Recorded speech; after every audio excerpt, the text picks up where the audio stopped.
Okay, so I'm out here in the garage today working on a project. I've decided that I'm going to build a chandelier for our cabin that's made out of deer antlers. Of course, you can buy those anywhere, but they're not made out of real deer antlers. And I love a little project like this, especially when you can say, hey, I made that. So I'll show you what I've got here.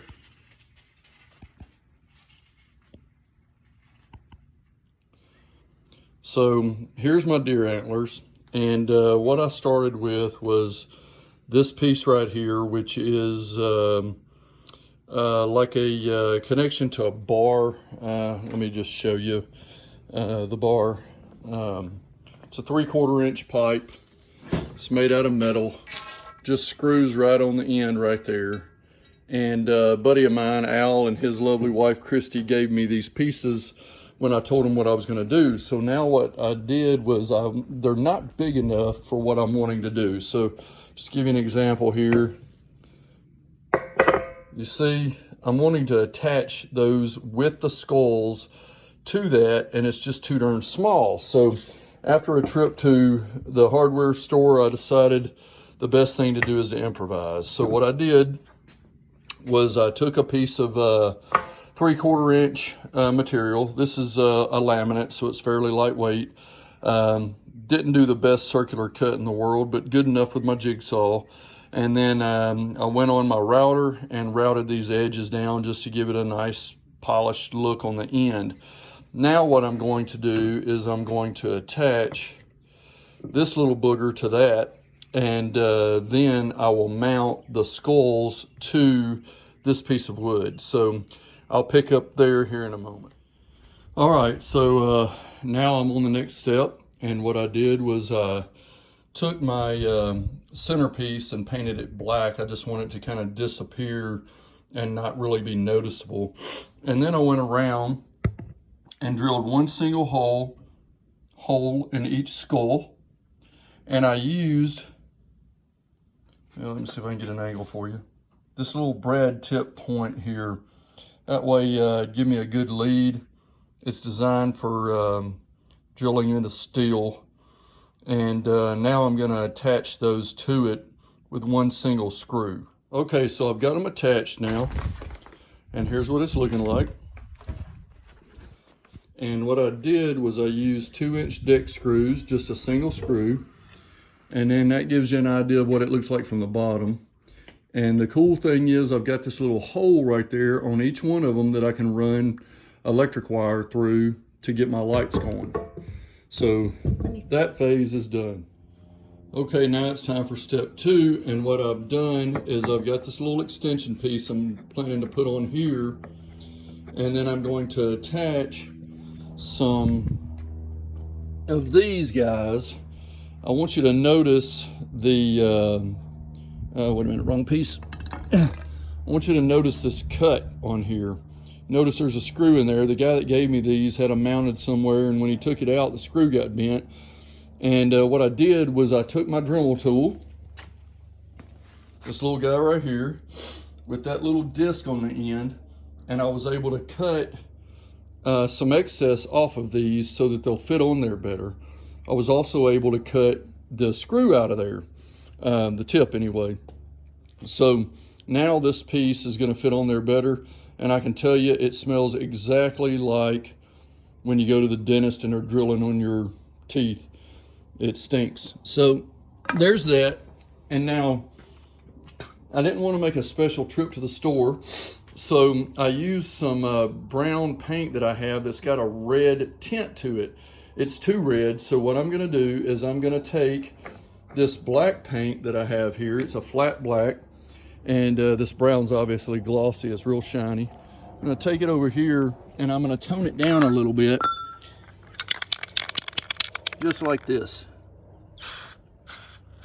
This is a technique I've used before, and it works really well to get you a better looking brown and it not be such a standout like it is now. Okay, I'm gonna let that dry. We'll see how it comes out. Okay, so I've got the second tier on there now, And a piece of advice to you, make sure you know what size screw you're going to be using before you start. I made a mistake of just start drilling and I couldn't make one fit, so I had to go back and find a set pattern that I used, and it worked great once I did that, and it went smoothly once I did that. But what I've got is the bottom tier with the skulls on it, and then the upper tier, you can see how I attached these. I just drilled straight through the bone. Again, it smells like going to the dentist. And then I had to get a separate bit to go into the steel, slightly smaller. And these screws are self-tapping metal screws.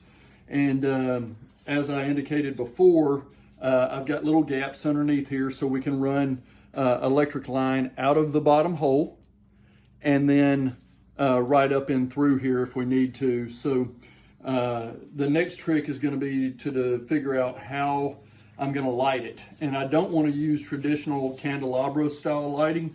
I want to use some either LED lighting or maybe fiber optics. So I just got to do some discovery and see what I can find, but they got to be bright because the cabin that we have, it's just really dark in there.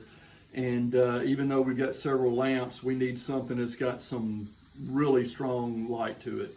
And I want it to be dimmable as well. So next step is going to be to wire this thing with lights. And then I've got a couple of options. I'm either going to hang it straight from a rope, some real heavy, really rustic looking rope, or I'm going to use this 14-foot long piece just like this. So I'll play around with it and talk to my electrician who's going to hang it for me and see if we can figure out the best route.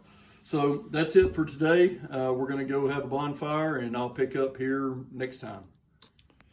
Okay, so I finally got the third tier put on here.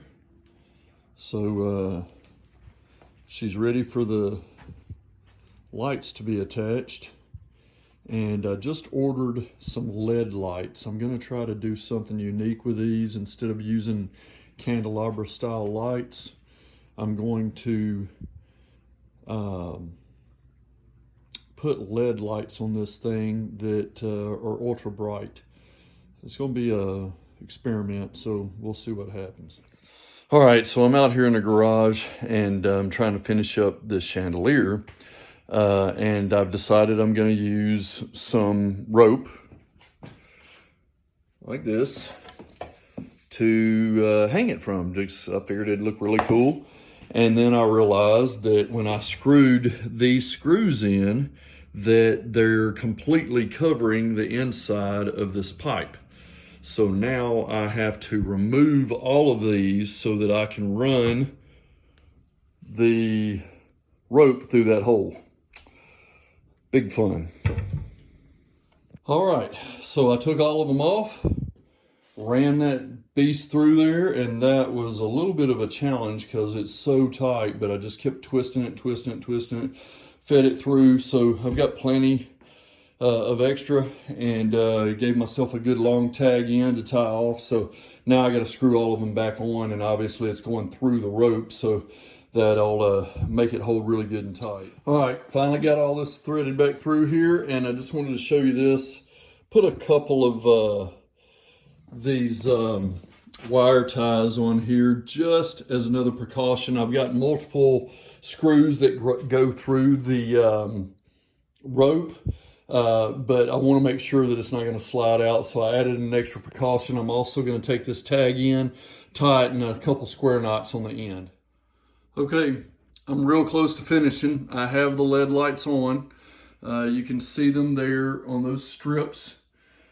The thing I don't like about them, there's two things. First of all, they're white as hell against that brown or beige antler. And then also these little connector cords that I had to use to reach over to another section. I bought a 16-foot piece of LED lighting. Believe me, you can get them a lot cheaper than I paid for them. I paid $300 for these things, but the reason why I did that is because I wanted to get something that I felt like would be really high intensity and be able to light up a big space. What you see here is just the way I ran the power supply up through the center. and that'll connect onto some Romex that goes up to the ceiling. There's also, pull this out here for you. There's also this transformer that has to be mounted. I'm going to mount it to the ceiling and then run the power down this rope right here all the way down to that junction point there. I also have this nifty little piece that I'm going to mount right on top there to try to make it look a little cleaner. And then also the same kind of piece on the ceiling. But these things are going to stand out like a sore thumb. I wrapped it around the top just so that I could get some additional illumination there. It really looks kind of shitty at the moment, but I think after I paint these guys right here to tone them down, also I'm going to put on some beige wire ties just to hold those on a little bit better. I think that the height this is going to be hung, you're not going to really notice it. These things are going to be sitting probably 14 feet off the floor. So I'll shoot a finishing piece after I've done all those other components and then hung it.